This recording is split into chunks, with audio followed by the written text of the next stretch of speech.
우리가 이제 처음 경주에서 시작을 해가지고 이 양산 단층에 많이 논리가 있더라고. 나는. 양산 단층의 서쪽 지역 신광, 기계, 안강, 건천 분지까지 우리가 살펴봤고요.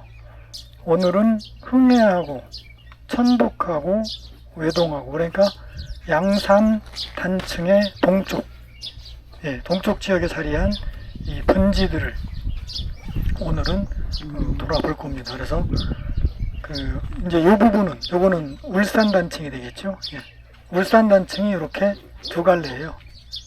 한 갈래는 경주 분지로 들어가서 양산 단층하고 만나고, 또 한 갈래는 우리가 오늘 가는 천북, 그 다음에 보문, 그 다음에 외동, 이쪽 그 분지를 요 단층이 관통을 합니다.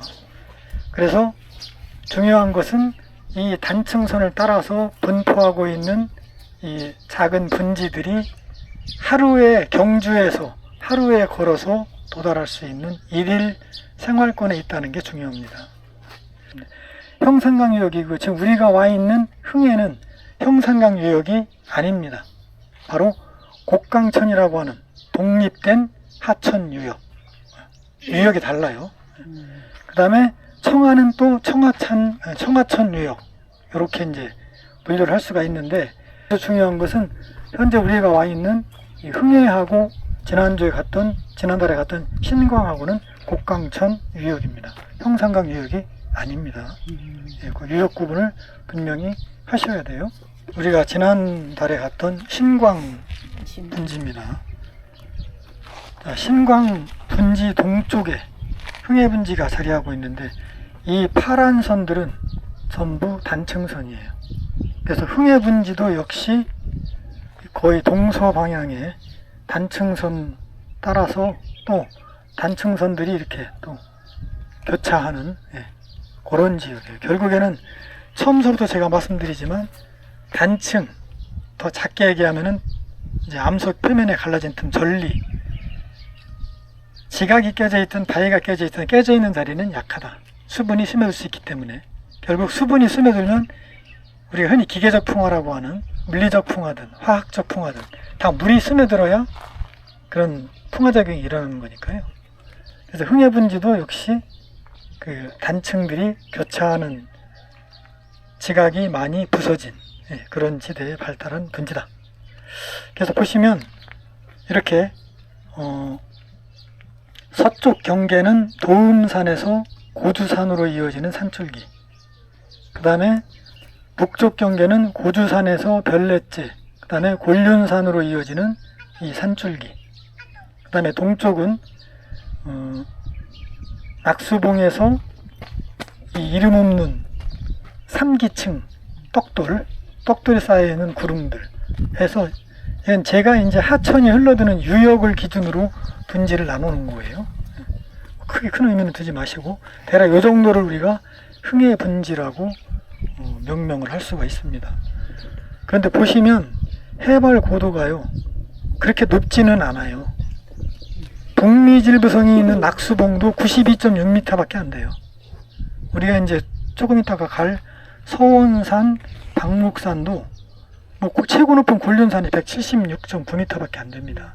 그런데 분명한 것은 이따 이제 제가 보여드릴 텐데, 이 파란 삼각형을 얹혀놓은 이 봉우리들은요 높지는 않은데 전부 경사가 급합니다. 아주 가팔라요. 곤륜산 별거 아닌데요 올라가면 진짜 힘듭니다. 전망은 끝내주거든요. 자, 이게요 이쪽에 이 떡돌이 덮여있는 이 구릉하고 여기하고는 암질이 달라요. 같은 삼기층인데 여기 있는 이 산들은 3기 고진기의 화산암들이에요. 이 화산암, 이 응해암 이름을 뭐라고 붙여놨냐면 신성찬이라는 그 지질자원연구원이 2014년에 10년 좀 넘은 논문인데 최신 논문이거든요. 거기에서 곡강동, 여기 곡강이에요. 흥해. 곡강동 응해암이라고 이름을 붙여놨는데 이 곡강동 응해암의 연령이 대략 고진기 아마 올리고세 정도 되는 것 같아. 5,500만 년에서 5,400만 년 전. 그러니까 신생대라고 해도 이 떡돌이 분포하는 포항의 연일충군 퇴적암보다는 거의 배 이상 오래됐습니다. 이 화산암은 풍화와 침식에 강해요. 그러다 보니까 높지는 않아도 경사가 아주 가파르고 멀리서 봤을 때 저거 산이다. 진짜 경사가 급하다. 눈에 딱 들어오거든요. 이 떡돌이 분포하는 구릉하고 고진기 화산암이 분포하는 구릉하고는 완전히 구별이 돼요. 여기 고두산은 중생대 퇴적암이에요. 여기 도음산은 떡돌입니다. 3기 포항 지역에 분포하는 암돌아. 근데 왜 이렇게 높으냐? 기본적으로 이 도음산은 많이 올라왔어요. 융기를 많이 했다는 얘기입니다. 떡돌을 그 3기 퇴적층이, 그래서 여기는 고도가 조금 높아요. 요게 흥해분지의 암석 분포입니다. 보시면 알지만 여기 녹색 있죠. 이게 바로 소위 말하는 신생대 제3기 마이오세 동해가 벌어질 때 생긴 포항 분지에 쌓인 연일층군의 퇴적암입니다. 그래서 흥해 지역 대부분이 3기 신생대 신진기, 그러니까 마이오세 퇴적암이라는 걸 알 수 있어요. 그런데 아까 말씀드렸던 곤륜산, 박목산, 서원산, 이게 천마산입니다. 천마산 아시죠? 예. 여기 저수지 있고요. 예. 천마저수지 있고, 요것들은 전부 화산암이에요. 그래서 상대적으로 풍화 침식에 강하다 보니까 고도가 높고 상대적으로 높은 거예요. 200m도 안 되는데 경사가 아주 가파른 그런 지형을 이루고 있고, 저희가 오늘 지금 와 있는 데가 여기입니다. 망천산. 이게 정면에 보이는 요 해발 40m 조금 넘는 요 산이 망천산이에요. 네. 자, 근데 보십시오. 이쪽이 도움산이거든요. 이 도움산에서 이 여러 줄기의 산줄기들이 흥해 읍내로 뻗어내리는데 그 중 하나가 망천선까지 이어진 겁니다. 아주 여기 지형 구조가 기가 막혀요. 여기가 왜 신라시대부터 성이 쌓이고 왜 중심지였는지 그대로 그냥 한눈에 들어오거든요. 이 지형 구조만 파악되면 그 안에 왜 그런 인문 경관이 만들어졌는지가 그대로 읽힙니다. 자, 이게 지금 흥해 분지예요. 이쪽이 북쪽입니다. 여기 곡강천이 흥해 분지 가운데를 흐르고 있고, 그 다음에 남쪽에는 초곡천이 흘러와서 이쪽 그 흥안리 쪽에서 합류를 해가지고 여기부터가 곡강이에요. 진짜 구불구불. 이것 때문에 곡강이라는 이름이 붙은 거예요. 이것 때문에. 자, 분지 구조를 보세요. 도움산, 고주산, 곤륜산 이런 애들은 상대적으로 높은 산이라고 얘기를 했어요. 근데 여기서 뻗어내려온 여기 제가 구릉대라고 표시한 애들, 얘들 해발 고도가요 5, 60m 밖에 안 돼요. 그러면서 경사가 아주 만만합니다. 사람들은 고대부터 지금 현대까지 주로 여기에 거주하고 있어요. 왜? 곡강천변의 이 들판은 농토로서는 좋지만 우리나라 하천은 여름철이면 범람의 위험이 크죠. 그러다 보니까 여기에 하천변에 오래된 마을 없습니다. 알아서 경험적으로 여기에 살면 위험하다는 걸 아는 거예요. 그리고 여기가 화산암 산이거든요. 이게 이제 청하로 넘어가는 별내째고, 이 북쪽, 그러니까 청하와 흥해의 경계, 이것도 화산암 산이에요. 여기는 이런 구릉대 대신에 잠깐만요. 제가 살록대라고 해놓은 동쪽은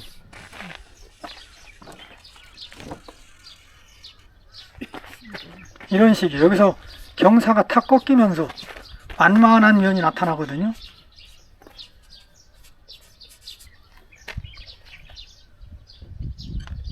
여기에 금장리가 자리를 하고 있습니다. 덕성리도 마찬가지고요. 구릉대가 아니에요. 여기는 이 화산암산 아래 경사 변환대 아래 완만한 곳, 이게 곡강천입니다. 그러니까 어때요? 이런 곳은 하천이 범람을 해도 여기에 마을을 이루고 살면 전혀 홍수하고의 지장이 피해를 입지 않아요.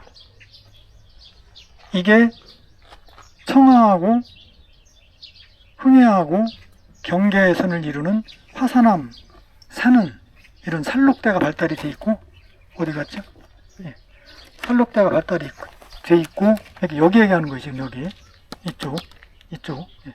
여기가 별내째고, 나머지는 전부 떡들이 분포하는 구릉대입니다. 자, 1993년인가요? 이 흥해 읍내에 있던 읍사무소를 지금 옥성리 쪽으로 옮기면서 1993년에 국립문화재연구소에서 옥성리 일대 지표조사를 했습니다.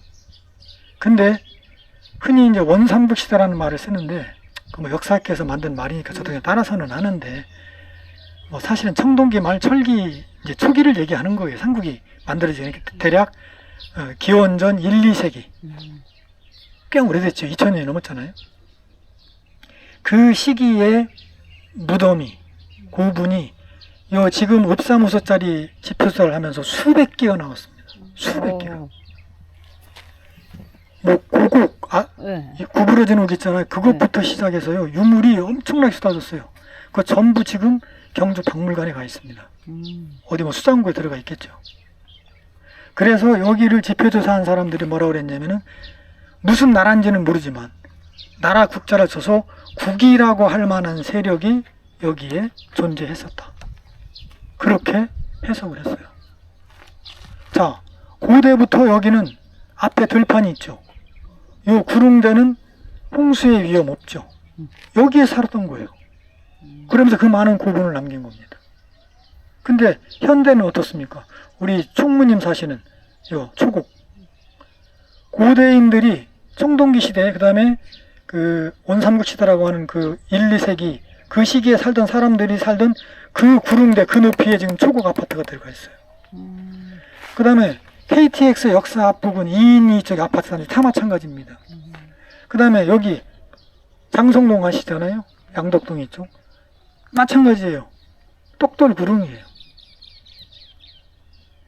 그러니까 고대인들이 홍수나 자연재해 위험을 극복할 수 있는 이런 구릉대에 살았던 것이 그대로 지금까지도, 옛날이나 지금이나 사람 살아가는 이치는 마찬가지입니다. 그래서 배후산지, 구릉대, 배후산지, 살록대, 그 다음에 그 곡강천변의 흥해 들판, 요 지형 구조를 알면 그대로 그냥 인문은 그냥 읽히는 거예요. 지산? 지성? 예, 제가 지금 확대를 한 겁니다. 도움산에서 흥해 분지 가운데로 이렇게 뻗어내린 지금 우리가 보고 있는 이 구릉대를 확대를 해놓은 거예요. 3D 지도로. 그래서 지금 여기 망창산입니다. 정면에 지금 가려서 안 보이는 나무 때문에 41.5m 밖에 안 돼요. 아주 얕아요. 자, 그런데 지형을 보세요.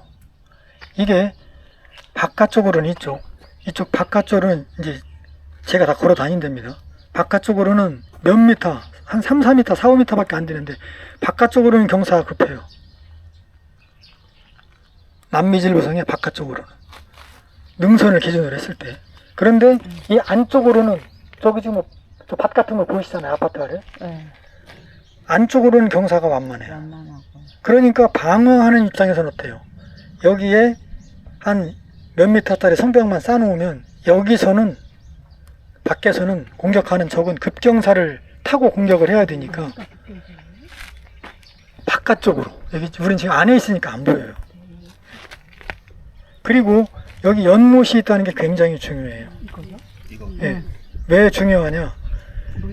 요 작은, 보세요.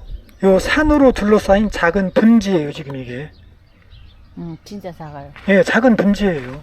그래서 저는 이런 분지를 뭐라고 부르느냐 하면, 여기야. 뺑길로 사용하는 접시형.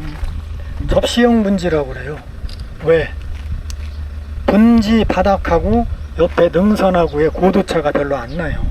이렇게 깊은 분지가 아니라 그냥 접시 같은 분지란 얘기죠. 그래도 분명히 분지는 분지고 능선이 있기 때문에 능선을 따라서 성벽을 조금만 보강을 하면 방어에는 이겁니다. 그래서 1997년에 국립경주문화재연구소에서 여기도 지표조사를 했어요. 저도 이제 그 보고서를 몇 번 읽어봤는데, 거기에 보면 실제 확인된 성벽이 1800m가 넘습니다. 상당히 큰 거예요. 토성이고요.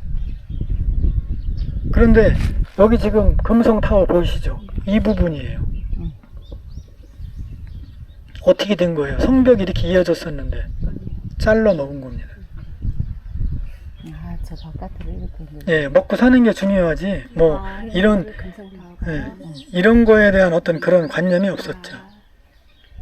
지금이니까 이게 중요하다고 우리가 이제 뭐 보고를 한다고 얘기를 하고 있죠. 먹어버린 거예요, 이렇게. 자, 이게 실제 드론 사진입니다. 우리가 있는 구름. 저희는 지금 여기 와 있는 거예요. 여기 와 있는 거예요.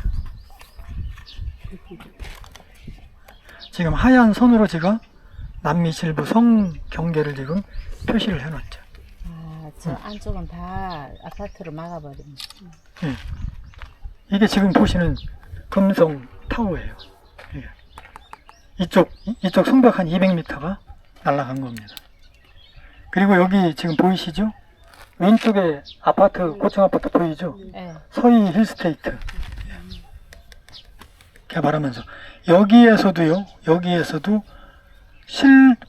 신라 이전, 그 다음에 신라 시대, 고려, 조선까지 해가지고 여기도 700~800기가 넘는 고분이 나왔습니다. 근데 놀라운 것은 그 가야의 갑옷 아시죠? 왜 상의 이렇게 무슨 뭐라고 그래야 되나, 일본 갑옷 비슷하게 보이는 그 철제, 그게 여기서 나왔어요. 무슨 얘기냐면은 여기에 세력과 김해, 가야 사이에 교류가 있었다는 얘기입니다. 이 흥해가 가벼운 동네가 아닙니다. 6세기 아주 초거든요. 그때 쌓인 걸로 얘기를 하는데, 이거는 뭐가 있냐면은 장수왕 때, 고구려. 그러니까 5세기 말입니다. 장수왕 때 백제가 한성을 잃어버리죠. 계로왕이 전투에서 죽고, 그래서 웅진으로, 지금의 충남 공주로 수도를 옮깁니다. 그리고 신라의 구원 요청을 받아가지고 외와 가야 연합군을 또 두드려 푸시러 여기까지 내려오죠. 그래서 사실은 그때 광개토대왕의 원정 때문에 김해 중심의 금관가야가 이제 거의 쓰러질 지경까지 간 거거든요. 그렇게 번영을 들이던 금관가야가. 자, 그래서 그때 고구려의 세력권이, 지금의 국경선으로 보시면 안 돼요. 세력권이 충남의 아산만에서 영일만에 이르는 여기까지 고구려의 세력이 미쳤던 것으로, 그때 바로 뭡니까? 그때 청하의 아해현이 설치가 되는 겁니다. 동부동. 고구려의 아해현이. 그러니까 어떻게 됐어요? 흥해는 신라와 고구려 세력이 충돌하는 접경 지역이 된 거예요. 그러니까 어떻게 돼요? 고구려의 남하를 막으려면 전략적 요충지를 강화를 해야 되잖아요. 그래서 남미질부성과 북미질부성을 쌓게 되는 겁니다. 실제로 481년, 삼국사기 기록에 보면 481년에 말갈과 고구려의 세력이 침략을 했는데 질부성 서쪽에서 이제 그들을 격파했다는 기록이 나와요. 그러니까 남미질부성을 쌓은 것이 그냥 뭐 어떤 추측에 의해서 우리가 5세기 말 6세기 초에 쌓았다라고 하는 게 아닙니다. 삼국사기에 전투 기록이 있어요. 왜 중요하냐면요, 이 흥해가 먹히잖아요. 그럼 바로 어디로 가요? 경주. 그대로 형산강 타고 경주를 그냥 직행이에요. 끝나는 거예요. 그러니까 여기를 막지 못하면 나라가 절단나는 겁니다. 그러니까 여기에다가 남미, 북미 질부성을 쌓은 거예요. 여기 떡돌이잖아요. 얼마나 잘 파져요. 이게 화강암이나 화산암이 분포하는 단단한 그런 암석이 분포하는 곳이라면 삭도법을 하고 싶어도 못합니다. 안반에 걸려서. 그래서 97년에 국립경주문화재연구소의 그 지표조사 보고서를 보면 1.8km가 넘는 확인된 성벽 중에 거의 3분의 1 이상이 삭도법으로 만들어진 거예요. 예, 그러니까 어떤 부분은 쌓고 어떤 부분은 깎아내고 이런 식으로 해서 2km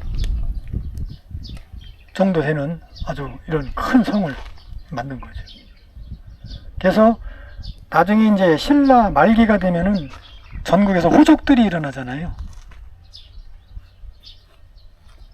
그리고 이제 후삼국시대가 열리고, 그래서 고려 태조가 통일을 하고 나서 아마 이 남미질부성을 그 근거로 하는 호족이 있었던 것 같아요.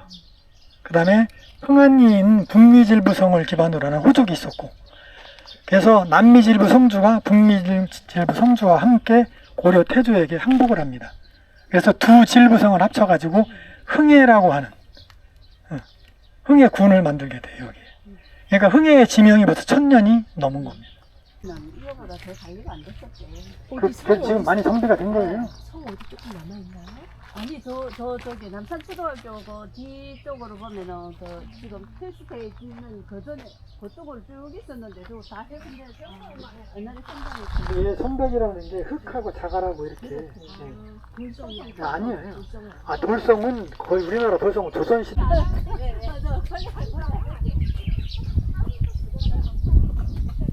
경사가 생각보다 꽤 급해요. 높지는 않아요. 이렇게 올라가다가 이제 밀리지. 예, 근데 위에다가 이제 흙으로 이제 도축 승덕까지 이제 쌓아놓고 위에서 화살 쏘고 그러면 이게 맞아요. 예, 장난이 아니죠.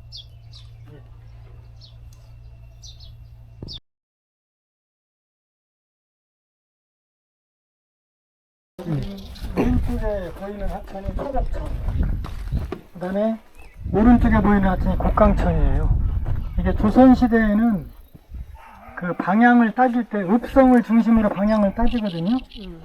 그래서 이 초곡천이 흥해 읍성의 남쪽에 있어요. 그래서 남천. 그 다음에 곡강천은 북쪽에 있어서 북천. 그래서 아까 그 흠수 방지림 북천수라고 그랬잖아요.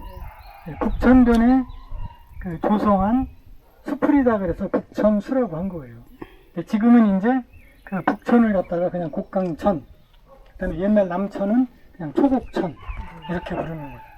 지금 여기가 북미질부성이거든요. 여기 정면.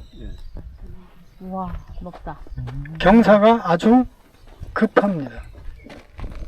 저희가 오른쪽으로, 저 왼쪽으로 돌아가잖아요. 절벽이에요. 자, 요거를 제가 입체 지도를 보여드릴게요. 이게 북미 질부성을 제가 표시해 놓은 겁니다. 지금 우리는 여기를 보고 있는 거예요. 이쪽 면. 네, 이면. 뒷면. 예, 아, 합치지는 물 합치진. 여기를 보고 있는 거예요. 벌써 위치만 봐도 북미 질부성이 굉장히 전략적인 자리에 있다는 것을 알 수가 있어요. 자, 이 곡강천을 통해서 동해바다에서 적이 들어올 수도 있습니다. 그죠? 거기를 그대로 어때요? 딱 감시하는 목이에요. 여기서 공격하면 들어오기 힘들죠. 그리고요, 저는 여기를 직접 올라가 봤거든요. 여기 딱 올라가잖아요. 그러면 가려서 그런데 소나무만 몇 그루 변하면은 흥의 들판이 그대로 그냥 다 내려다 보입니다. 그러니까 거의 흥의 들판을 조망할 수 있는 그런 초소 같은 그런 위치예요.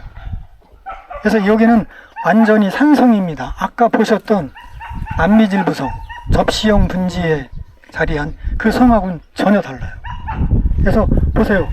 급경사, 급경사, 급경사 이쪽 천변은 곡강천변은 절벽. 거의 여기는 난공불락이라고 해도 과언이 아니에요. 위에는 올라가면은 현재 공동묘지예요. 무덤이 엄청 많습니다. 평지예요. 예, 평탄에 비교적 평탄해요. 요 아래 골짜기 보이잖아요. 요 아래로 내려오면 바로 여기가 흥안이에요. 흥안. 그러니까 적어도 신라 시대에는 여기까지 배가 들어왔던 거예요. 흥해에서 곡강천 건너는 다리가 있거든요. 청하 쪽으로 가다 보면 그 다리 있는데 옛날 지명이 선챙이래요. 선챙이. 선창. 배가 들어왔던 거. 선창. 그러면은 선챙이라는 지명이 남았다는 얘기는 적어도 조선시대에도 제 생각에 기록에는 없지만 배가 들어왔었다는 얘기예요. 조선시대 배가 들어왔다? 신라시대는 말할 것도 없어요. 이 아래 흥안이는 아마 포구였을 겁니다. 포구. 나루, 진. 그러면은 여기에 왜 성을 쌓았는지는 그대로 얘기가 되고요. 그 다음에 지금 이제 저 7% 가는 길. 여기 이름이 솔고개입니다. 여기 이름이 솔고개. 여기를 통하지 않으면 육로로는 동해바다에서 흥해로 들어올 곳이 없어요. 여기뿐이에요.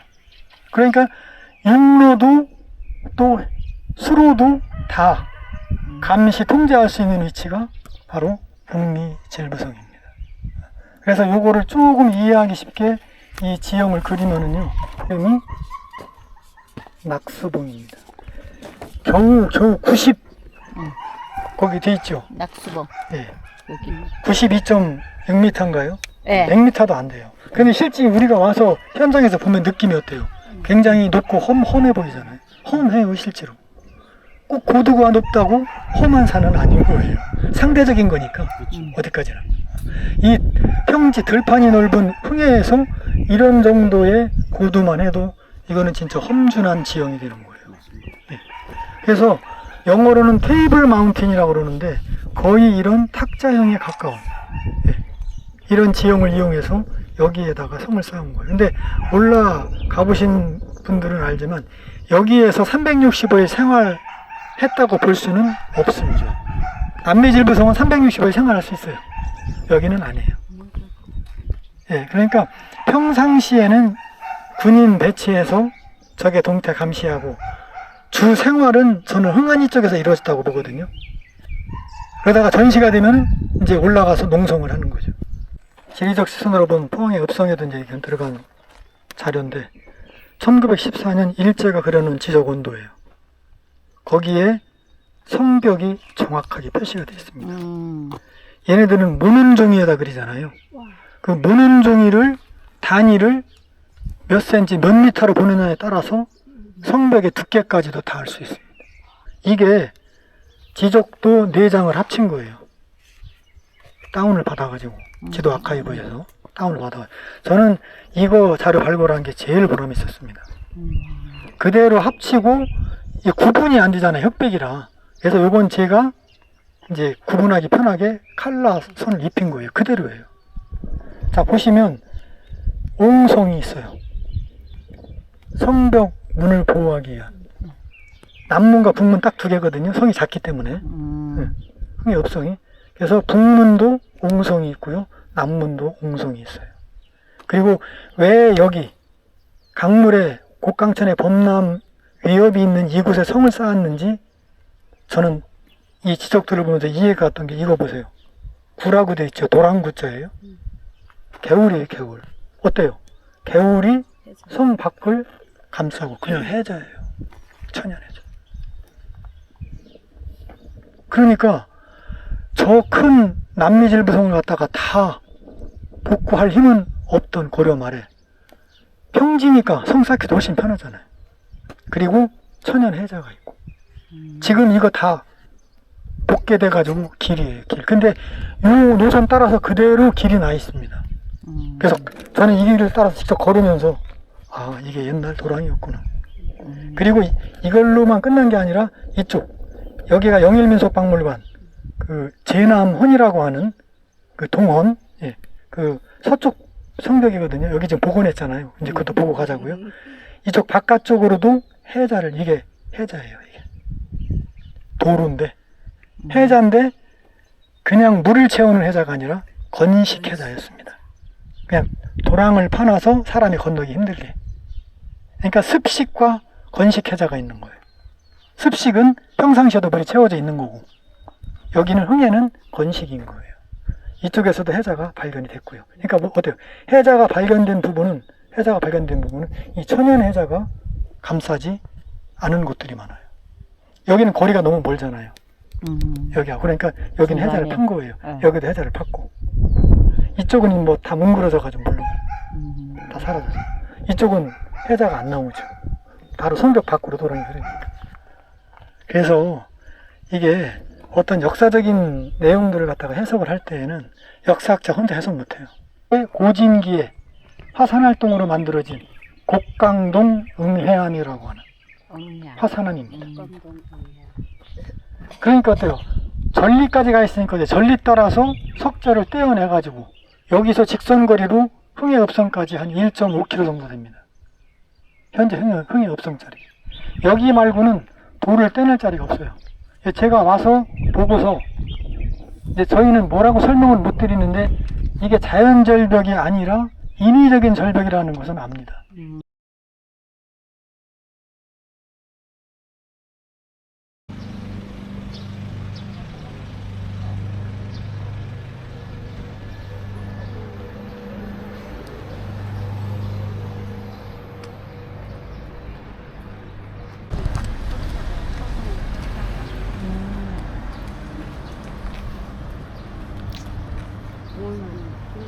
예, 여기 와서 보시면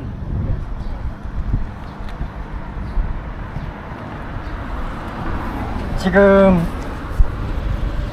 저희가 와 있는 장소가 지금 여기 와 있는 거예요. 여기 영일민속박물관, 이게 이제 제남헌. 그 다음에 요 바깥벽, 지금 요 벽을 이게 복원한답시고. 그래서 보시면 요게 흥해 시장이에요. 여기가 흥해 5일장. 그 다음에 조금 내려가면 여기가 흥해 로타리고요. 이쪽이 북문자리고 이쪽이 남문자리입니다. 길로 완전 잘렸네. 예, 그러니까 그 일제가 지적도에다가 예, 계획도로라고 표시해 놓은 게 이거예요. 요거. 그래서 이거는 1분만 저한테 설명드리면 읍성돌 바로 찾을 수 있어요. 떡돌과 떡돌이 아닌 거. 떡돌이 아닌 게 바로 읍성돌이에요. 떡돌이 아닌 게. 그리고 이 읍성에도요, 아까 제가 여기 와서 또 부연 설명드리려고 말씀을 안 드렸는데, 옹성만, 문을 보호하기 위한 옹성만 있는 게 아니라 우리나라 성의 특징이죠. 꽁치차 쓰는 방어에 유리하기 위해서 칠을 이렇게 다 설치를 했어요. 그래서 이쪽에 보면은 칠하고 표시를 해놨어요. 발굴 과정에서 치의 흔적이 나왔기 때문에 도로에다가 직접 표시를 해놨습니다. 여기가 이제 흥해 로타리예요. 여기가 요거 어디 갔어? 요거 여기.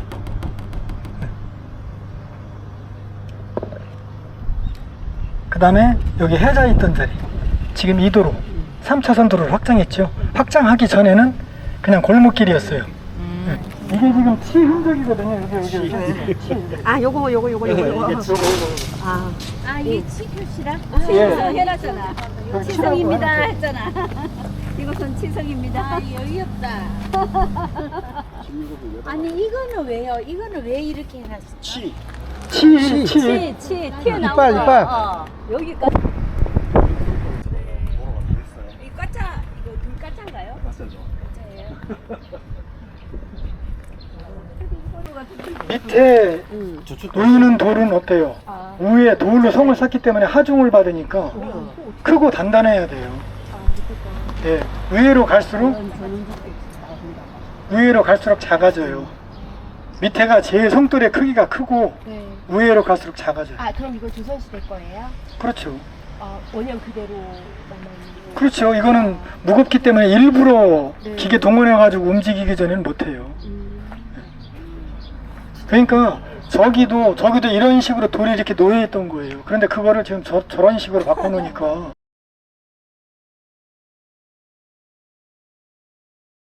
보시면 차이 많이 난다. 이게 형산강이 흘러가는 양산 단층이에요. 그리고 여기가 울산 단층하고 교차하는 경주 분지고요. 자 보세요. 여기가 천북 분지고 이게 보문 분지고 여기 이제 불국사가 있는 외동 분지거든요. 지금 우리가 와 있는 곳은 이제 양산 단층에 발달한 분지가 아닙니다. 울산 단층을 따라서 발달한 분지예요. 그래서 요 천북 분지도 보면 단층선이 울산 단층이 지금 갈라져 가지고 두 개가 지나가고 있습니다. 그러니까 역시 많이 깨진 자리가 이렇게 분지가 만들어진 걸 볼 수가 있고요. 요 천북 분지를 조금 확대해서 보면 여기 지금 제가 그 갈색으로 표시한 부분 있죠. 요게 선상지예요. 지금 우리가 서 있는 이것도 선상지입니다. 자, 산이 평지와 만나면은 어떻게 돼요? 하천이 산지를 흐르다가 평지로 흐르면서 유속이 확 줄지요. 그러면 그 골짜기 입구에 부채꼴 모양의 퇴적 지형을 만드는데 그게 선상지다. 가장 큰 선상지가 경주 선상지, 지금 경주 시가지가 있는. 예, 요거는 그거보다는 규모가 좀 작지만 전부 지금 이 천북 지역의 그 농경지는 거의 선상지입니다. 이 논도 마찬가지예요. 자, 여기 보시면은요, 지금 제가 이 표시를 해놓은 게 있어요. 성지리하고 갈공리에. 이게 뭐냐면 선상지 퇴적층이에요. 사실은 여기까지 올라가서 한번 선상지 퇴적층을 보시면 좋은데 시간상 좀 어렵습니다. 대신에 선상지는 어때요? 산지와 들판이 만나는 지점에 만들어진 충적 평야이기 때문에 입자가 퇴적물의 입자가 굵다고 그랬어요.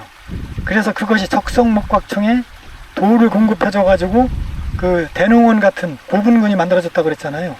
여기도 마찬가지입니다. 자갈이 많아요. 자, 그 증거가 저거예요. 저 논둑 보세요. 그러니까 깜짝 놀랐네. 여기 제가 이제 여기 섰던 이유가 이쪽에 나가서 보시면 논둑이 완전히 돌로 써놨어요. 네, 자갈로 써놨어요. 이게 여기가 선상지라고 하는. 그리고 요 마을로 들어가잖아요. 그럼 마을에 오래된 집들 담이 전부 돌담이에요. 그러니까 우리가 자연과 사람은 둘이 아니다 하나라고 하는 게 바로 이런 거거든요.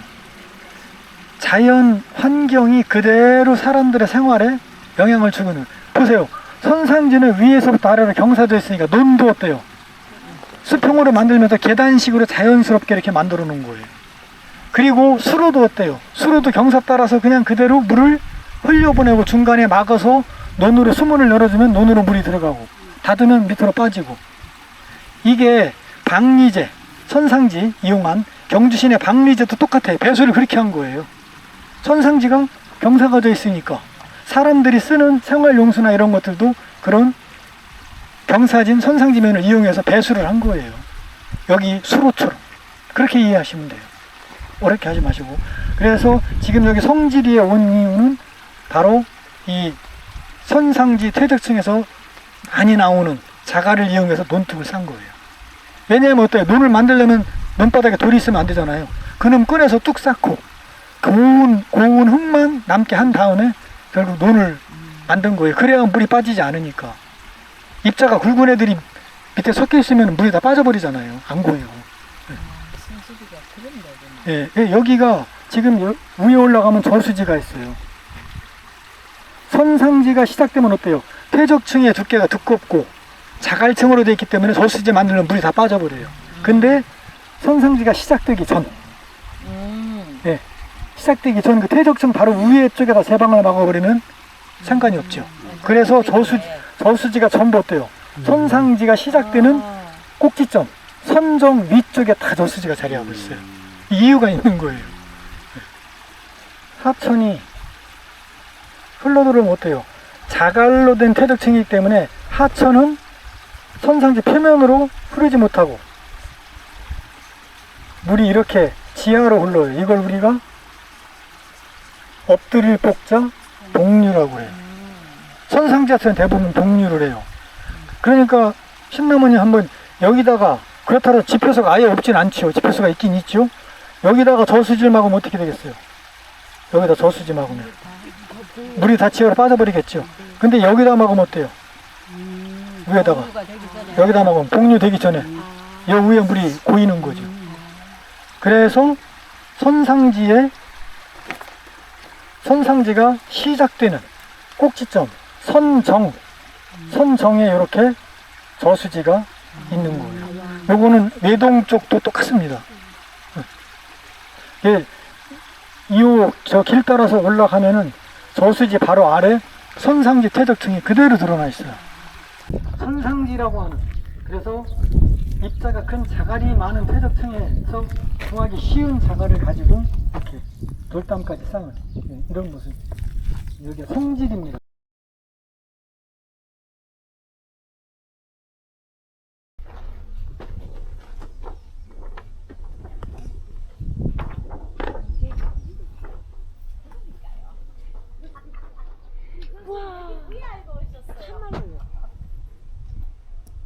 예?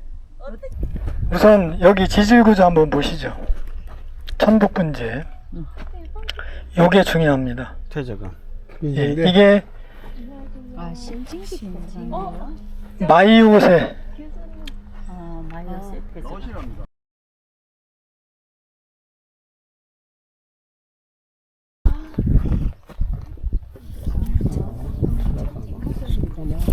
사실은 그 단면을 먼저 설명하고 가벼운 이제. 와서 해야 되는데 이제 거꾸로 이제 가다가 단면이 있어요. 네.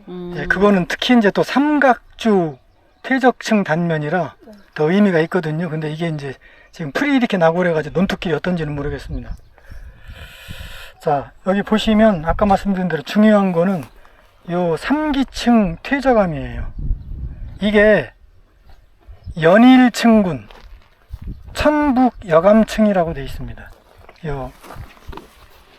이쪽에 그 지질이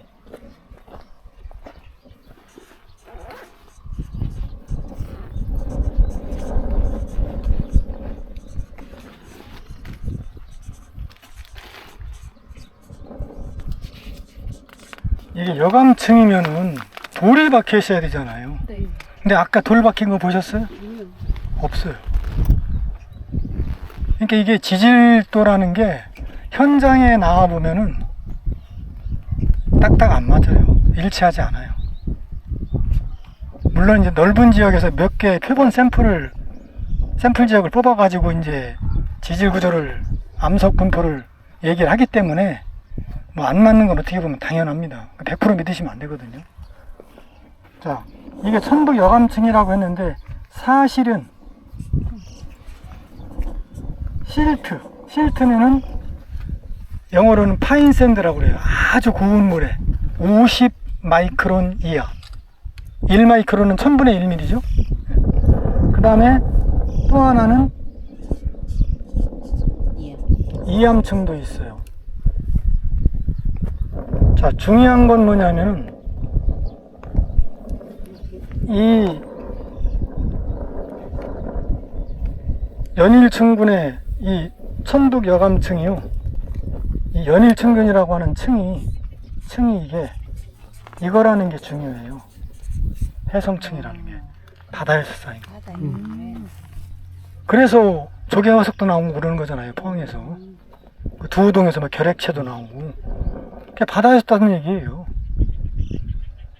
이게 해성층이라는 게 왜 중요하냐면 이거는 지질자원연구원에서 발표한 겁니다. 여기에 이산화규소라고 그러죠. 이산화규소 성분이 굉장히 풍부하다고 돼 있어요. 규산이잖아요. 규소. 이게 뭉쳐진 게 우리 많이 봤지요. 평상수분에서 할 때 초트예요. 초트. 그 단단한 거 예. 기억나시죠? 날카로운. 예, 날카로운 거. 그래서 구석기 시대 석기로 사용했던 거. 이게 그래서 실제로 이 연일층군에서 규조토가 생산이 돼요. 규조토가. 그래서 얘는 바다에 사는 조류. 새가 아닙니다. 플랑크톤 얘기하는 거예요. 얘가 죽으면은 그 뼈대가 시아노박테리아. 예, 이 규조토를 만드는 거거든요. 이 규조토가 뭐에 좋냐 하면은 이 규조토가 도자기 굽는데 이 규조가 많이 들어있으면은요 고열로 열을 가했을 때 괜찮아요. 변형이 되거나 이런 것들이 굉장히 적대요. 도자기 제조에 굉장히 유리한 거예요. 여기에 지금 이 연일층군이 깔려 있는 거예요. 굴 화석이 쏟아 나온다는 얘기는 두말할 것도 없이 바다에서 쌓인 거라는 얘기잖아요. 같은 연일층군이고 포항하고 똑같은 층 이름 자체가 단지 천북 여감층이라고만 돼 있을 뿐이지. 실제 우리가 봤던 것은 여감 보기 힘들어요. 저쪽 보문 단위로 넘어가는 게 이 길 말고 왜 저쪽으로 건너가는 길 있죠. 그쪽에는 여감이 쫙 늘어져 있거든요. 일단 이제 올라올 때 한번 거기 한번 보시자고요. 끝내고 갈 때. 자, 여기 보세요. 이게 지금 요 경마장 만들기 위해서 지표 조사한 겁니다. 국립경주문화재연구소에서. 근데 지금 이 표시된 것들이 다 뭐냐면 신라시대 토기가마터하고 기와가마터예요. 제가 왜 이걸 설명했는지 이제 이해가 가시죠. 지질이 기와나 가마 굽기에 좋은 흙을 품고 있는 거예요. 땅 파면 재료가 막 나오네요. 그렇죠. 우리 지난번에 건천 갔을 때 그 원성왕 쪽에 그거 있었잖아요. 왕경에 17만 몇백 호가 있었다. 그래서 인구 7, 80만이 살았다. 초가집은 하나도 없었다. 집이 연속으로 붙어 있어서 시내에서 왕경까지 비를 안 맞고 성화 밑으로 갈 수 있었다. 그 기와가 더 어서 왔어요. 그 기와가 더 어서 왔냐고. 이 흙으로 이제 구워낸 예, 예. 아까 우리 봤던 지체. 예, 예. 그 기와가, 토기가 다 어서 온 거라는 얘기예요. 물론 경주 다른 지역에서도 기와와 토기 가마타가 발굴이 됐어요. 그런데 한 지역에서 이렇게 기와와 토기 가마타가 집중적으로 발굴된 건 여기뿐이에요. 물론 발굴한 사람들은 발굴 보고서 내고 그걸로 땡 했지만 이게 자료가 찾다 보니까 제 눈에 들어왔기 때문에 여기가 신라시대 요업 공업지역이었구나. 그래요? 왕경에 필요한 기와나 토기를 공급하는 요업 공업지역이었다. 그것은 바로 신생대 제3기 연일층군 천북 여감층 규조가 많이 들어있는 이런 자원이 결국 또 배후에는 산지가 있잖아요. 그러면 가마에 필요한 연료도 공급이 되는 거고 선성지가 있으니까 어때요? 농사 짓고 사람이 살 수 있잖아요. 그럼 필요한 식량이나 이런 거 공급해 줄 수 있고요. 이게 왕경, 경주하고 거리가 가까워요. 여기서 구워가지고 저 신당리 쪽으로 해서 형산강 양산 단층 골짜기 따라서 경주로 가면 됩니다. 아까 말씀드린 선상지가 여기에 사람이 살아갈 수 있는 자리를 마련해줬고 사람이 살아야 가마터나 이런 것도 만들 수 있는 거잖아요. 식량이나 물자가 공급이 돼야 되니까. 선상지가 그런 역할을 해줬고 그 다음에 3기층에 이 실트나 이암층이 태토, 자기나 기와를 굽는 재료가 되는 흙을 공급을 해준 거예요. 네. 이게 그냥 그대로 맞아 떨어지잖아요. 여기 읽어보셨지만은 여기가 엄청난 규모의 그 넓이거든요. 네. 그래서 선상지는 식량을 생산하고 선상지 옆에 구릉은 자기와 기와 생산에 필요한 흙을 제공하고 뒤에 산은 연료를 공급해주고 이 삼박자가 그대로 맞아 떨어지는 거예요. 왜 이 자리에 이런 가마타가 있었는지가 그대로 그냥 설명이 되는 거죠. 그리고 또 한 가지 중요한 거는요. 여기를 분명히 누군가가 이 정도면 어때요? 공장장식으로 관리하는 사람이 있어야 될 거 아니에요. 오늘 시간이 돼서 들릴 수 있을려나 모르겠는데 관리가 있어야 되네. 여기에 보면은 신당리에 고분이 발굴이 됐습니다. 2013년에 왕릉급이라고 그랬어요. 호석이 있는 왕릉급. 여기가 어디냐? 이 신당 분지를 드나드는 길목이야. 여기서 막아버리면 못 들어가요. 출입이 안 돼요. 왕경으로 들고 날 수가 없어요. 그럼 결국 뭐예요? 이 사람이 여기서 여기를 관리했다고 보는 게 타당하죠. 신라의 요공업적이었었고 이런 사람이 관리를 한 겁니다.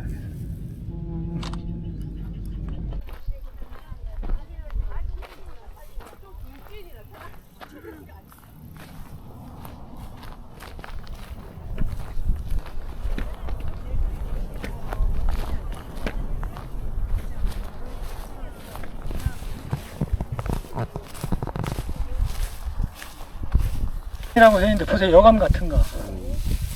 이건 완전히 저 실트, 그 다음에 머드, 이암, 삼 그런 층이에요. 아 그러면 물론 여감이 아니잖아. 물론 저기 중간에 여감층이 있어요. 여기 보이시죠? 거기 예. 요 위에도 있고요. 나머지는 아니에요. 여감층은 아니에요. 그냥 여기 지층 이름이 연일층군 천북 여감층이라고 돼 있어요. 그러니까 일제시대 때 만든 거 아닌가요? 당연하죠. 당연하죠. 자, 근데 재미있는 거는요. 여기 한번 층을 보세요. 이게 안 가렸으면 잘 보이는데 층이 위에는 이렇게 수평이거든요. 여기서부터는 또 층이 약간 이렇게 휘어져 있고 완전히 기울어져 있죠. 네.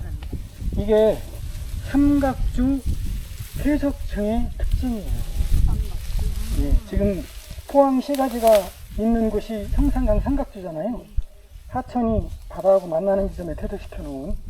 자, 그러면은 이 손상지 조심하세요. 보면은요, 이 층을 보면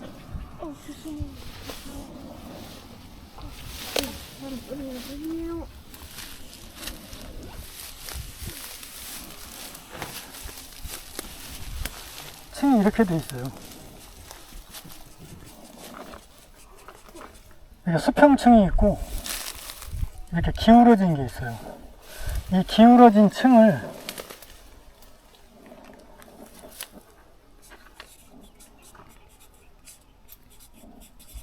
전치층이라고 그래요. 자, 이거는 왜 삼각주 퇴적층은 밑에는 경사진 층이 있고 위에는 수평된 층이 이런 층이 나타났느냐.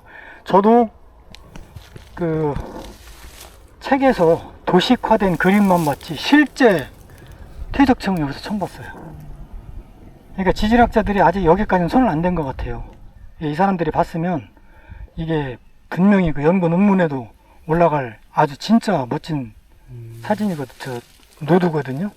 그런데 전혀 언급이 안 돼 있어요. 자, 왜 이러냐면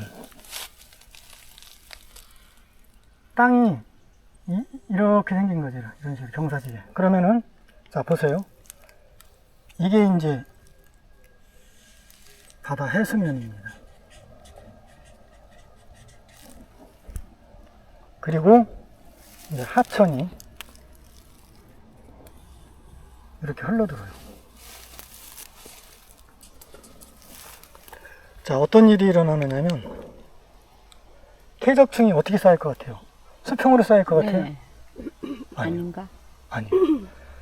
이 경사가 있기 때문에 무너져서 이렇게 내립니다. 이런 식으로. 이런 식으로 이렇게 쌓여요. 이렇게. 이런 식으로. 네, 이런 식으로. 이제 경사가 낮아지면 이제 경사도 완만해지겠죠. 이런 식으로 쌓이는 거예요. 그리고 난 다음에 어때요? 용기 풍화를 다. 메꿔지니까 이제 위로 또. 요 위를 이런 식으로. 이런 식으로 수평 퇴적층이 쌓이게 되는 거예요. 이런 구조가 나오는 거예요. 그러니까 이해 가시죠? 네. 무슨 얘기인지. 그러니까 하천이 만나는 바다가 완만하다면 이 전체층의 경사도 완만해요. 그런데 만약에 급하다 그러면은 전체층의 형사도 급한 겁니다. 뚝 떨어지는 거죠. 예. 그러니까 이게 그 흥해 쪽에 가면 이 도움산 그쪽에 연일층군이 이제 3기층 떡들이 분포하잖아요. 거기는 지난 시간에 했던 말 기억한가 하실라나 모르겠는데 연일구조선이라고 포항 분지, 퇴적 분지의 서쪽 경계선이라고 그랬어요. 그럼 단층이거든요. 그럼 경사가 급하겠죠. 그러면 3기층이 쌓이던 시기에 이쪽은 바다였단 말이에요. 단층이나 이렇게 급했어요, 경사가. 하천이 실어오죠. 그럼 어떻게 돼요? 이런 식으로요. 이런 식으로 물속에 선상지가 만들어지는 거예요. 선상지가. 오케이? 이거를 해저선상지. 그래서 해저선상 그래서 이렇게 만들어진 여하튼 바다로 왔기 때문에 하천이 바다 만나는 곳에 쌓아놨기 때문에 삼각주라고는 해요. 근데 이거를 다른 말로는 길버트형 삼각주. 여기서 길버트형 사람 이름이거든요. 이 사람 이름이 들어가면은 이건 삼각주인데 선상지라는 얘기예요. 수중선상지. 그러니까 이거보다 조금 경사가 완만한 곳에서는 이런 식으로 경사진, 그러니까 먼저 바닥을 메꾸는 게 먼저지요. 경사진 층이 만들어지고 그 위에 이제 경사가 굉장히 만만해졌잖아요. 이게 쌓이고 나니까 위에 이제 수평으로 층이 덮이게 되는 거예요. 맞아, 완전 시대로 네. 떨어지면 내가 못 구해요. 네. 바닷물에 올라오면 돼. 기울러오면 돼. 바닷물에 떨어.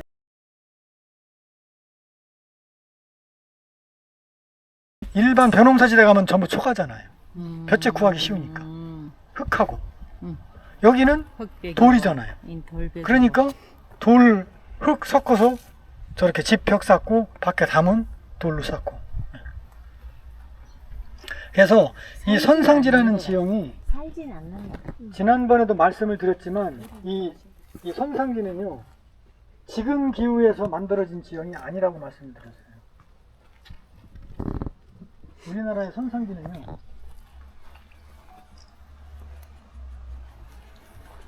이게 이제 기반함이고 하천이 흘러내려오다가 이제 경사가 변환되는 요 지점에서 유속이 느려지면서 결국 이런 식으로 이 옆 단면이거든요. 퇴적이 돼 있는 거란 말이에요. 그러면은 원래 선상지는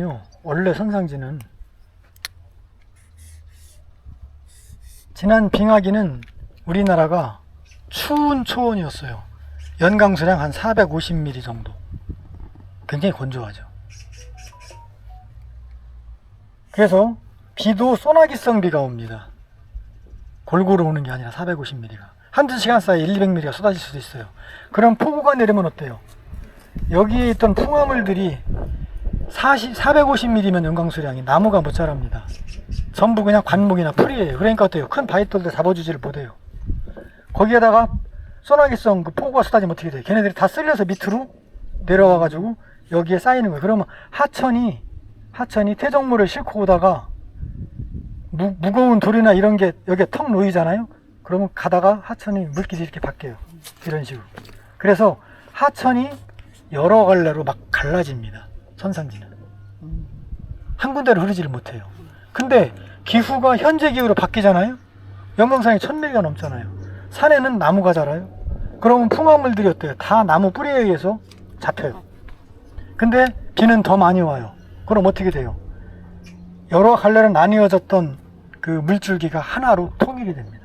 어딘가 약한 부분으로 물이 모이게 됐어요. 그럼 어떻게 돼요? 요 위에 이렇게 흩어지던 그 물줄기가 하나로 통일이 되면서 이걸 파고 내려오는 거예요. 왜? 유량이 많아졌으니까. 풍화물은 나무가 붙잡아서 풍화물은 퇴적 쌓일 만한 물질은 양이 확 줄었고, 그러니까 선상지를 깎아내는 거예요. 그래서 옆에서 보면은 선상지 면보다 하천이 더 아래에 가 있는 거예요. 지금 여기도 그렇잖아요. 왼쪽이 하천이거든요. 그러니까 지금 기후를 갖고 이 선상지기라면 설명이 안 돼요. 선상지는 하천이 부채꼴 모양으로 쌓아놓은 지형이라는데 왜 3~4m씩 하천이 밑에 가 있어? 뭘로 설명할 거예요? 빙기와 현재를 간빙기라고 그러거든요. 따뜻한 시기.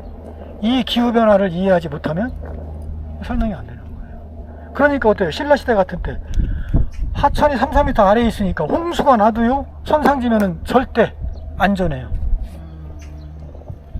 그러면 사람의 거주지로서 농사 짓고 사는데 얼마나 좋은 땅이에요.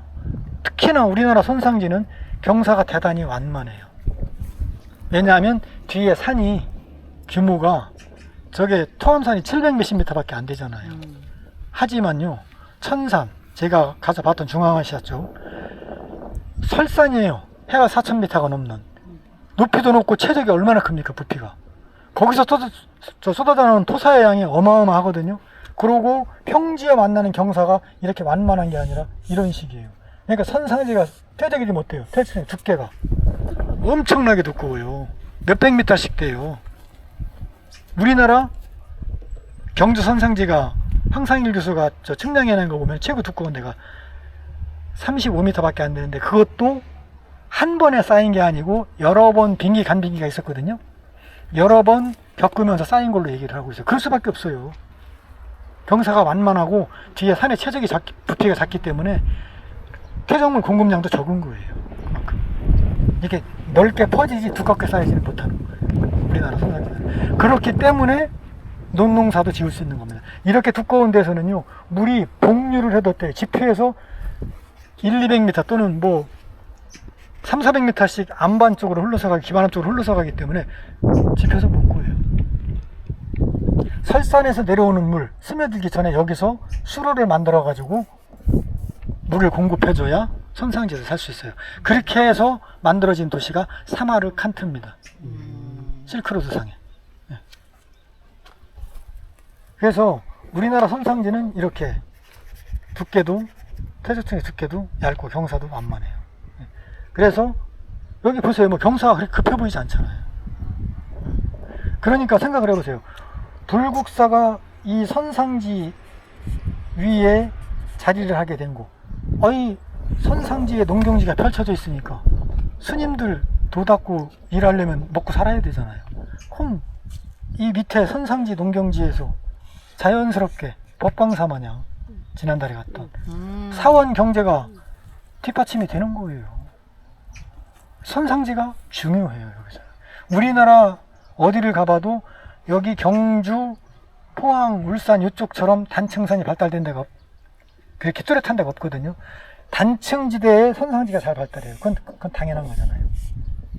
이렇게 내려갔든 이렇게 올라갔든 간에 갭이 생기잖아요. 그럼 여기에 하천이 선상지를 만들게 되는 거죠. 이렇게 그 경사가 급격히 변할 수 있는 장소가 단층선이 제일 이런 변이가 심하거든요. 그러니까 단층선에 선상지가 발달하는 거예요.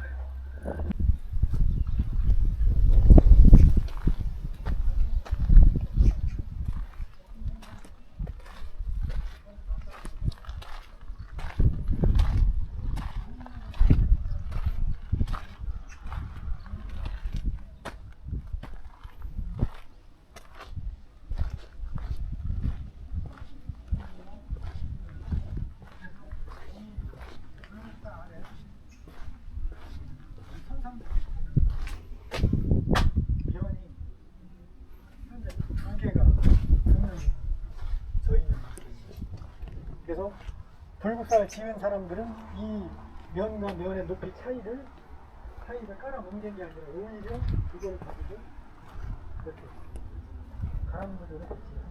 그래서 밑에서 보면 위가 이렇게 높게 상승하는 그런 구조가 보여지잖아요. 지형면은 그대로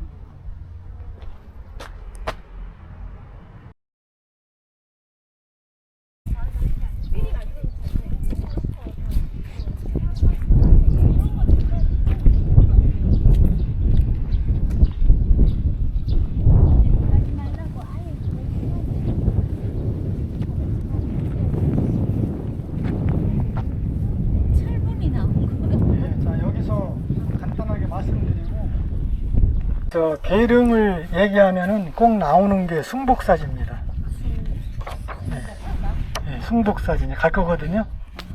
원래는 숭복사라는 절이 이 자리에 있었는데 왕릉을 여기에다 조성을 하게 되면서 숭복사지는 선상지의 제일 높은 거 선정으로 옮겨가게 된 거예요.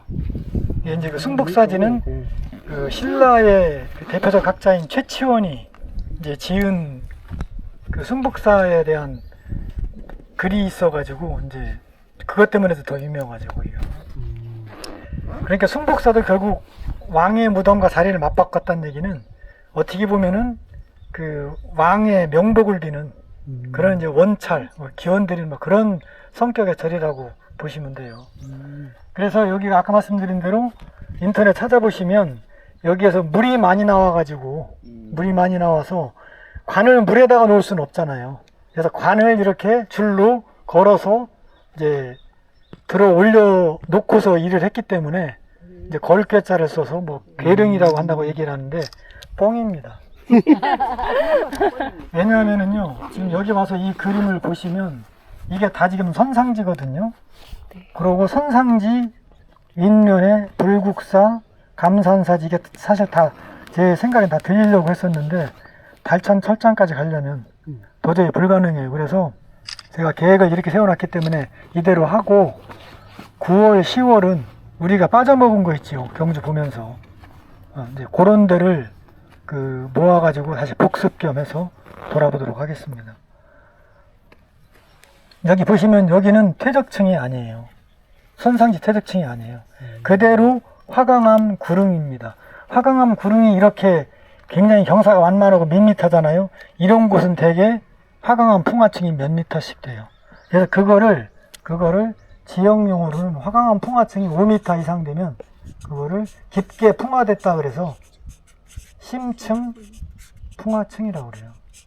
그럼 이게 왈 마사토입니다. 그러면은 배수가 얼마나 잘 되겠어요? 무슨 무리고입니까? 거짓말입니다. 그래서 조선시대 기록에도 민간에 전해 내려오는 바에 의하면 이렇게 단서가 달려 있대요. 이미 조선시대 기록했던 사람들도 전설이라는 걸 알고 있었던 거죠. 그래도 뭐 그런 전설 한 자락 좀 알고 있으면 또 아시는 분들 모시고 왔을 때 또 재미있죠. 그냥 어떤 학술적인 얘기만 하는 것보다. 그래서 이 주변에 보면은 화강암이 심층 풍화되는 과정에서 풍화되지 않고 남아있는 애들이 있어요. 그 둥글둥글한 핵석들. 핵석. 네, 핵석들. 저기 왼쪽에 화장실 뒤쪽에 보면 저 보여요. 네, 전리 모양이 그대로 살아있는 화강암 바위들이 있거든요. 그래서 여기가 울산단층이 이렇게 지나가잖아요. 울산단층이 이런 식으로. 그러니까 단층에 의해서 부서지고 깨지다 보니까 이 단단한 화강암도 많이 깨졌기 때문에 빨리 풍화가 되니까 어때요? 약한 유수에도 이런 마사토총은 잘 깎이잖아요. 그러니까 이렇게 밋밋한 아주 완만한 이런 구릉이 만들어지는 거예요. 몇 자리로는 최고입니다. 물 잘 빠지고. 그럼요. 그리고 나무에 열매가 달릴 때 풍수의 논리가 그거거든요. 풍수의 논리가 나무에 열매가 달릴 때 나무 가지 끝에 가서 달리지 나무 몸통 중간에는 안 달려요. 명산에 명혈이 없다. 무슨 말씀인지 아시겠죠? 토암산 명산이라고 해도 거기에는 명혈이 없어요. 거기서 갈라져 나온 지맥이 끝나는 지점, 요런 자리, 요런 데에 꽃이 혈이 맺히는 거지. 그게 풍수 논리입니다. 그러니까 이런 데가 풍수적으로 보면 아주 뭐 흙이나 모든 면에서 다 좋은 자리죠. 그래서 여기는 원래는 숭복사라는 절이 여기 있었는데 왕을 무덤을 여기에 쓰게 되면서 숭복사는 이쪽 선정으로 올라가고 괴릉은 이제 이 자리에 이제 자리를 하게 맞바꾼 거예요. 그러니까 아래 이 바지도 아니고 치마 같은 이 디자인이 있잖아요. 이게 우리나라 풍이 아니에요. 아랍 쪽게 맞아요. 네, 아랍 쪽게. 그래서 이건 무슨 의미냐면은 우리가 달려온 그 길이 울산단층을 통해서 울산까지 가는 거잖아요. 통일 신라 이후에는 신라의 국제무역항이 울산이에요. 울산이에요. 그래서 울산 쪽으로 저기 쳐들어올 수도 있잖아요. 그러니까 관문송을 쌓은 거예요. 관문. 어디를 지나갈 때 그 사람들이 그 출입하는 문을 관문이라고 그러잖아요. 예.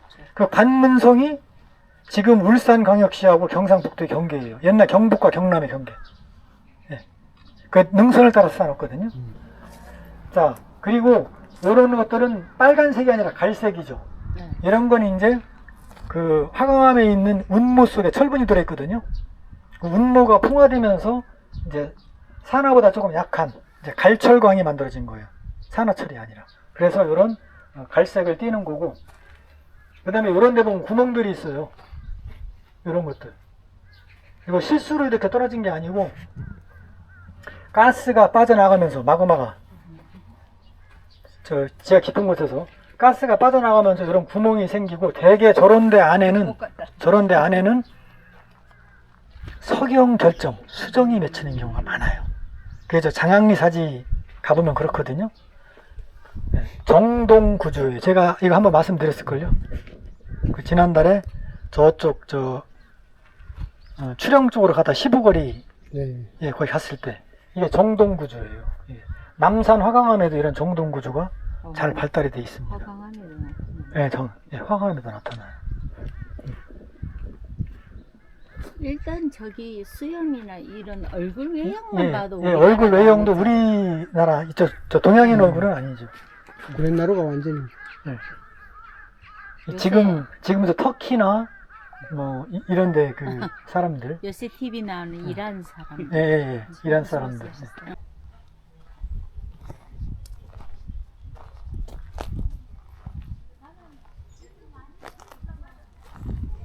여기 화강암 획석이랍니다.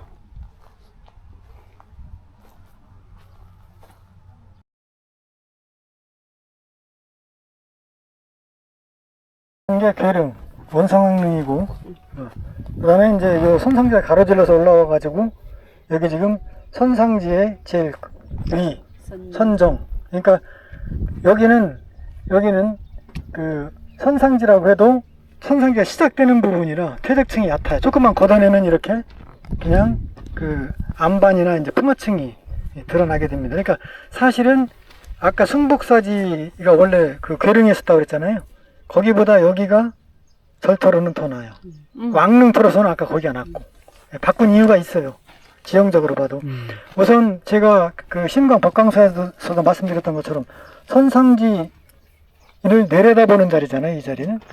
그리고 하천의 물이 선상지 퇴적층으로 스며들기 전이라 물을 구할 수가 있고, 저기 저 왼쪽에 저 멀리 양철로 만든 판 보이시죠? 거기가 말방저수지예요. 저수지. 아까 말씀드린 대로 선정 위쪽 계곡을 막아서 저수지들이 있는 거예요. 그래야 이제 요 선상지가 이제 논으로 이용되니까 물을 대줄 수 있는 거고, 구조는 그래요. 자, 그래서 이 밑에 선상지가 이 절들을 경제적으로 떠받쳐주고, 그 다음에 선정에서 밑에 선상지를 내려다보잖아요. 그럼 부처의 자비가 사바세계로 쭉 퍼져 내려가는, 그러니까 종교적 권위도 높은 곳에 있으니까 세울 수 있는 거죠.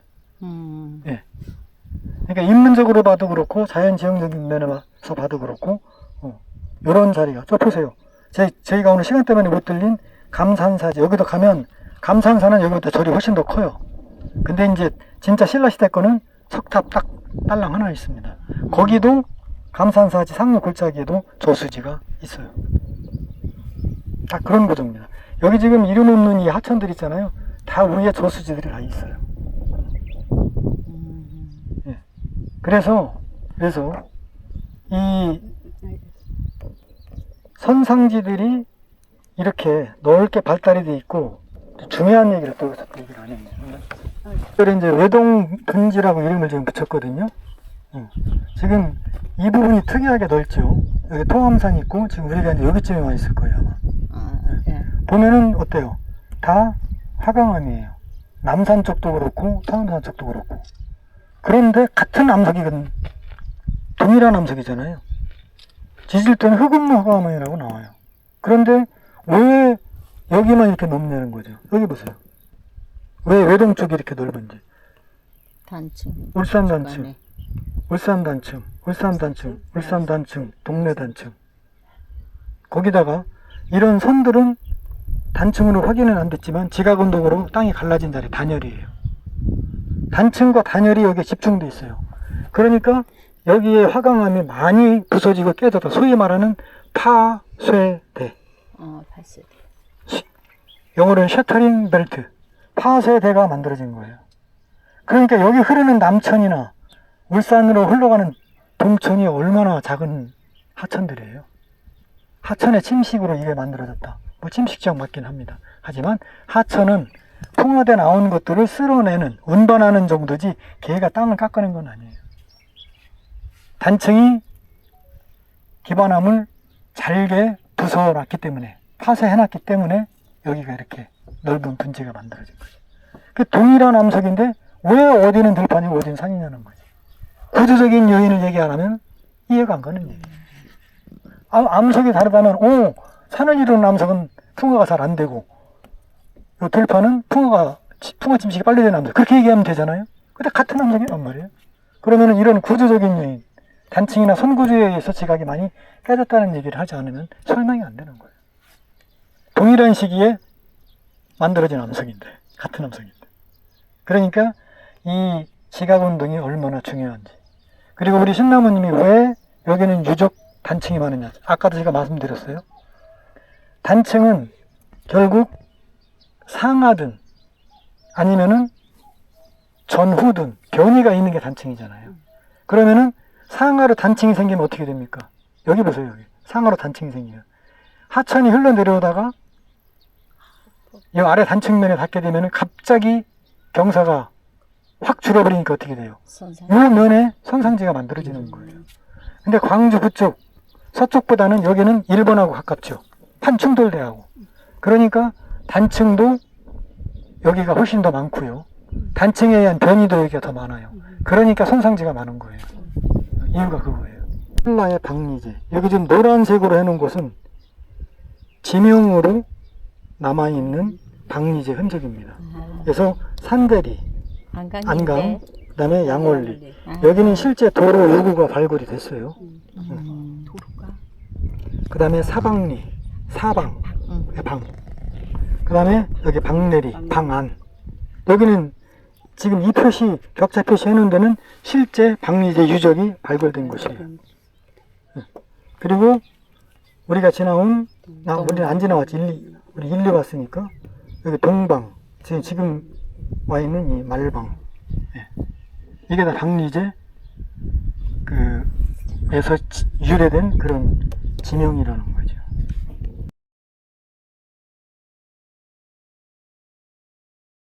축제를 하나 보다. 이제 이 달천 철장에 대해서 말씀을 드릴게요.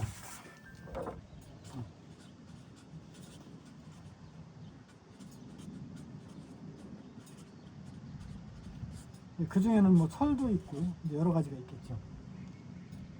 철 찌꺼기겠죠. 이제 본품은 아니고 아마 이온 상태일 거예요. 왜냐하면 철은 1200도인가 1500도 이하가 되면 굳어버리기 때문에 이제 물에 있다는 얘기는 열수에 있다는 얘기인데 이온 상태겠죠. 자, 열수가 석회암하고 접촉을 하게 되면 어떤 일이 벌어지냐면 이제 여기가 이 열수하고 접촉한 석회암하고 열수가 접촉한 이 부분이 바로 스카른 작용이 일어나는 부분이에요. 교대 작용이.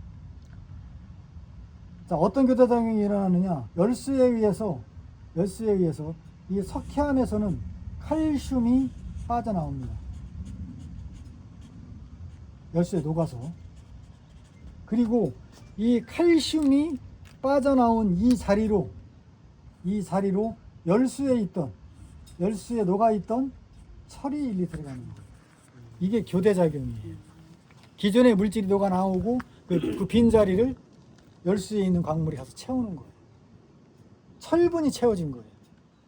그래서 이 석회암하고 마그마 관입이 일어나서 열수가 형성된 이 부분에서 이런 스카른 작용이 잘 일어나요. 이거는 지질학적으로 보면 열수에 있는 광물이 가서 채우는 거예요. 철분이 채워진 거예요. 그래서 이 석회암하고 마그마 관입이 일어나서 열수가 형성된 이 부분에서 이런 스카른 작용이 잘 일어나요. 그래서요.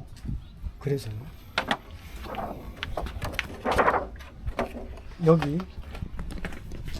울산 단층, 양산 단층, 여기에 동래 단층, 일광 단층, 부산 쪽에 단층들이 있거든요. 부산 망미동 철광산, 그 다음에 70년대까지도 철을 생산했던 물금, 양산 물금, 아, 물금. 중학교 사회책에도 나와 있습니다. 70년대 사회책에 제가 배웠어요. 물금광산이라고. 그 다음에 여기 김해, 여기서 그 신라 시대하고 가야 시대 제철 단지가 그 나왔거든요. 이게 다 단열, 지각운동으로 갈라진 다리들이에요. 그러니까 이런 갈라진 다리는 약하니까 마그마가 밀고 올라오면서 이런 스카른 작용이, 열수 교대 작용이 많이 일어난 거예요. 그래가지고 부산, 경남, 그 다음에 이쪽 달천까지 이쪽 지역에 철광산이 굉장히 많아요. 그러니까 김해 보세요. 김해 한자로 금관가야가 있어. 우리말로 번역하면 철의 바다예요. 철이 그만큼 풍부했다는 얘기예요. 그게 양산이라든지 물금이라든지 부산 망미동이라든지 이게 다 옛날엔 가야 세력이잖아요. 가야 판도 안에. 그러니까 그 철을 바탕으로 동북아 그 국제 무역에서 철 수출을 많이 한 거예요. 근데 재미있는 거는 이 내륙 지역, 얼마나 이 영남 중부분지 금호강역 벌판이 얼마나 넓습니까? 왜 여기에서도 여러 부족 국가가 일어났는데 구색팅에서 일어난 신라가 여기를 다 먹어버렸냐는 거지. 핵심은 철이에요. 그럼 여긴 철이 없었느냐? 있기는 있어요. 제철 유적이 있어요. 소규모야. 나라를 경영하고 할 정도의 이쪽 가야나 경주 신라처럼 큰 규모의 철광산이 없어요. 여기서 가야나 신라에서 수입을 해가야 돼요. 그러면 나라라는 게 지리적인 이점만 갖고 나라가 될 수는 없는 거잖아요. 그걸 떠받쳐줄 고대에서 가장 중요한 자원이 두 가지예요. 철과 소. 그걸 다지고 있잖아요. 울산 단층선, 양산 단층선 따라가지고 포항 평산강하고 삼각주, 갈대숲, 태화강하고 갈대숲, 갈대 자체가 자연, 물을 끓여서 소금을 생산하는 연료가 되잖아요. 또 하나, 미립토하고 고운 모래가 섞여 있을 때 바닷물을 부으면 물이 안 빠져요. 그래야 소금기가 흙에 축적이 되고 소금 염분도가 높아진 그 흙을 갖다가 놓고 그 위에 물을 부으면, 걸름망 위에다 놓고 물을 부으면 어때요? 염도가 바닷물보다 한 10배 가까이 높은 물이 만들어지는 거예요. 그러면은 그 물을 끓여서 소금을 생산하는 거예요. 그냥 바닷물을 끓이면은 이거는 진짜 효율성이 떨어지는 거예요. 염도가 낮으니까. 그게 지금 제가 설명한 게 자염을 생산하는 방법이에요. 그걸 할 수 있는 게 동해안에서는 삼각주밖에 없어요. 나머지는 다 모래해안이 대부분이거든요. 동해안은. 이 두 가지를 경주, 신라는 쥐고 있었던 거예요. 그것도 그 당시로서는 대규모. 포항제철을 갖고 있었던 거예요. 경주는. 가야하고. 그리고 대구 쪽은 그냥 작은 철공장 하나 갖고 있었던 거고. 그게 안 되는 거죠. 대결이. 왜 그러면은 이 영남 내륙에서는 스카른 작용이 안 일어나느냐? 경상계 백악기 퇴접층이 제일 두꺼운 곳이 대구 영천 쪽입니다. 최고 8,000m가 넘습니다. 그러면 단층이 일어나서 열수가 올라온다고 해도 8km를 뚫고서 집에 가까이까지 올라와서 광상을 만들기에는 너무 지질적인 조건이 안 맞는 거예요. 그래서 주로 이쪽 경남 쪽 울산 단층과 이 양산 단층, 그 다음에 일광, 동래 요 단층 대에 이런 스카른 광산들이 많은 거예요. 자연이 자원을 만들어 준 거예요. 신라가 클 수 있는 요인. 지금 제 책에 기술된 대로 제가 지금 여러분들 모시고 다니는 거거든요. 자, 그 다음에 중요한 거는 이 달천 철장의 철은 한 장만 더 넘기시죠. 이게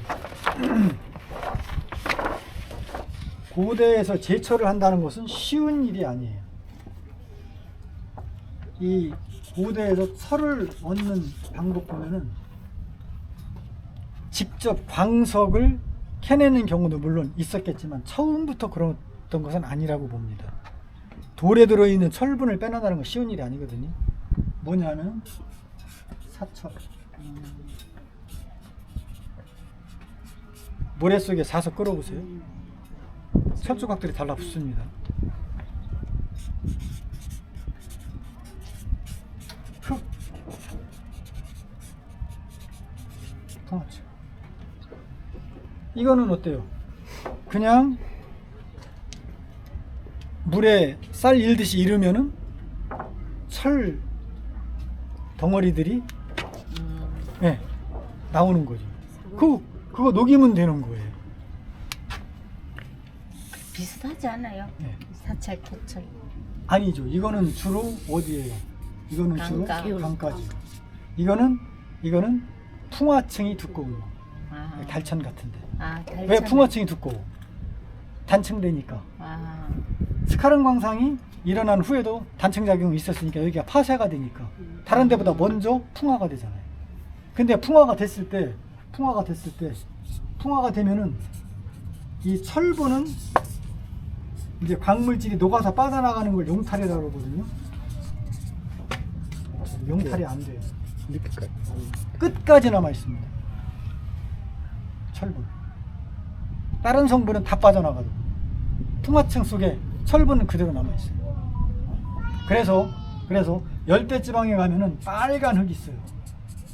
열대지방에. 그걸 라테라이트라고 그러거든요. 이 라테라이트의 주성분이 뭔지 아세요? 산화 알루미늄, 산화 철 두 가지. 우리나라 황토도요. 주성분은 두 가지예요. 알루미늄도 산화되면 빨개요. 철도 빨개요. 그러니까 이 토철이나 사철이 고대인들에게는 철을 얻는 가장 좋은 방법이죠. 달천 철창은 토철이에요. 얼마나 좋아요. 경주하고 얼마 됩니까? 거리가.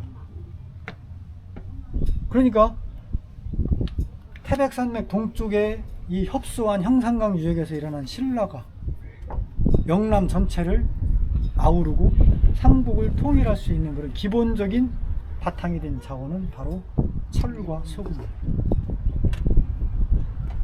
철 같은 경우는 어땠어요? 고대 중국에서 한무제 때 이미 전매제를 실시했잖아요. 국가가 생산과 유통을 독점적으로 관리하면서 거기서 그걸 세수원으로 삼아가지고 생활을 좀. 그러니까 이 달천 철장이 그만큼 중요한 거예요. 이미 신라 이전 삼한시대부터 개발이 됐었다고 그랬고, 이게 신라 고려를 거치면서 이게 거의 잊혀졌어요. 그랬다가 17세기 저기 동상 계신 분 있죠. 이의립이라고 하는 분이 임난 이후에 우리나라가 사실 임난 7년 동안 거의 다 망가졌잖아요. 농경지도 그렇고 뭐 인구도 3분의 1 이상이 도륙이 되고 경제적으로 엄청 어려운 상황에서 철이 얼마나 중요한 자원이에요. 철을 찾으러 돌아다닌 거예요. 그래서 여기를 다시 발견합니다. 재발견이에요. 그래 가지고 조선 후기까지 여기서 양질의 철을 제철을 해가지고 무기도 만들고 또 국가 재정에도 보탬을 줘서 저 양반 가문에게 이 철장을 관리하는 권한을 줬어요. 나라에서. 그 정도. 조선시대 때 예. 재미있는 게 이 열수 교대 작용이 일어나는 과정에서 달천 철장의 철에는 다른 철광산에는 없는 이 원소가 많이 들어있습니다. 비소입니다. 독입니다.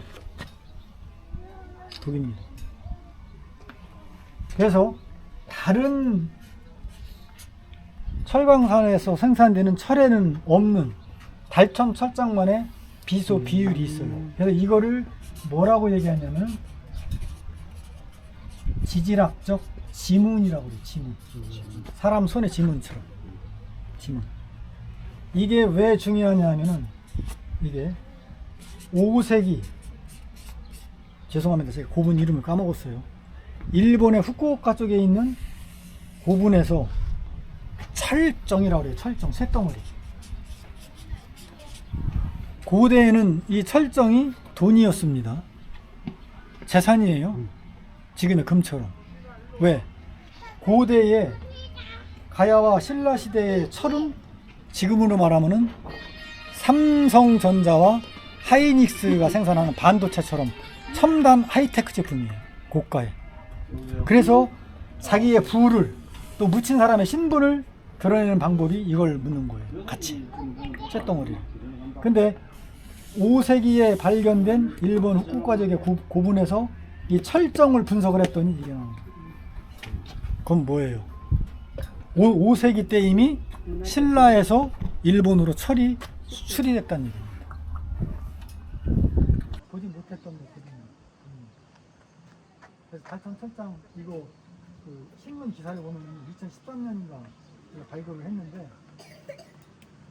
아파트가 완공이 되고 나서도 이게 잘 마무리가 안 돼가지고 주민들이 막 항의하고 그랬어요. 왜? 비소 날리는 거. 그래서 독가루가 날려도 너네 그냥 둘 거냐고 막 울산시에 항의하고 하는 그런 기사가 나와요. 그 비소가 그렇습니다. 신라에 언제 어떤아? 복숭아. 몇 년이야? 정확히는 500 몇 년 정도. 500한 2, 30년 되나? 오, 5, 5, 5, 3. 대가